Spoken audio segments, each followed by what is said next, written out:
Hello friends, ഇന്ന് നമ്മൾ പോകുന്നത് ചെന്നൈയിലുള്ള ഗവൺമെൻറ് മ്യൂസിയത്തിലാണ്. ഇവിടെ ഒരാൾക്ക് 50 രൂപയാണ് ടിക്കറ്റ് വരുന്നത്.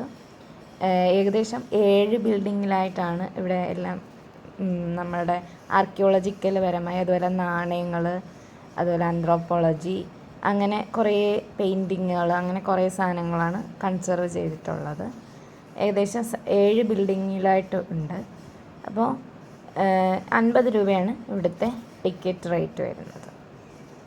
പിന്നീട് ഇത് വളരെ പഴയ ഒരു മ്യൂസിയമാണ്. 1981 ഇത് സ്റ്റാർട്ട് ചെയ്യുന്നത്. ഇത് ഇന്ത്യയിലെ തന്നെ ഏറ്റവും സെക്കൻഡ് ഓൾഡസ്റ്റ് ആയിട്ടുള്ള ഒരു മ്യൂസിയമാണ്. ഏറ്റവും ഓൾഡസ്റ്റ് ആയിട്ടുള്ളത് കൊൽക്കത്തയിലാണുള്ളത്. അതിനുശേഷം പിന്നീട് ഏറ്റവും ഓൾഡസ്റ്റ് ആയിട്ടുള്ള ഒരു മ്യൂസിയമാണ് ഇത്.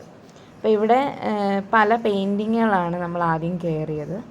പിന്നെ ഇപ്പം നമ്മൾ കണ്ടുകൊണ്ടിരിക്കുന്നത് രാജാ രവിവർമ്മയുടെ പല പെയിൻറ്റിങ്ങുകളാണ്.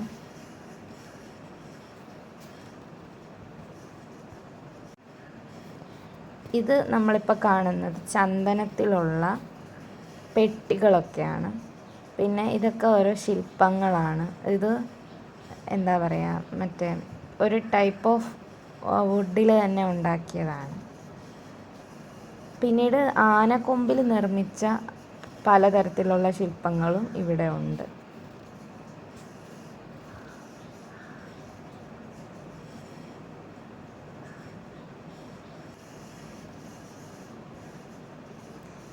പിന്നീട് അടുത്ത ബിൽഡിങ്ങിൽ കണ്ടത് ചാച്ചാജി, കുറച്ച് ഫ്രീഡം ഫൈറ്റേഴ്സിൻ്റെ ഫോട്ടോസാണ്. പിന്നെ ഇതിൽ നിന്ന് പുറത്തിറങ്ങിക്കഴിഞ്ഞപ്പോൾ ഭയങ്കര ബ്യൂട്ടിഫുള്ളായിട്ടുള്ളൊരു ബിൽഡിങ്ങാണ്. നല്ല രസമാണ് കാണാൻ, ഭയങ്കര നല്ല ആർക്കിടെക്ചറാണ് അതിൻ്റെ. പിന്നീട് അടുത്ത ബിൽഡിങ്ങിൽ കയറി. അവിടെ ഈ നമ്മളുടെ ഇന്ത്യയിലെ കൾച്ചറിനെ പറ്റിയാണ് കാണിച്ചിരിക്കുന്നത്. അവരുടെ ഡ്രസ്സിങ്, ഓരോ സംസ്ഥാനങ്ങളുടെയും ഡ്രസ്സിങ്, അങ്ങനെ അവിടുത്തെ കാലാവസ്ഥയുടെ വ്യത്യാസം അനുസരിച്ച് വരുന്നത് പോലെ ടൗൺ പ്ലാനിങ്, അതിനെക്കുറിച്ച്, പിന്നെ നമ്മളുടെ പഴയ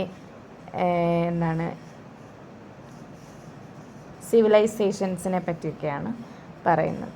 പിന്നീട് നടന്ന് അടുത്ത ബിൽഡിങ്ങിൽ പോയപ്പം പല തരത്തിലുള്ള നാണയങ്ങളാണ് കാണാനായിട്ട് സാധിച്ചത്.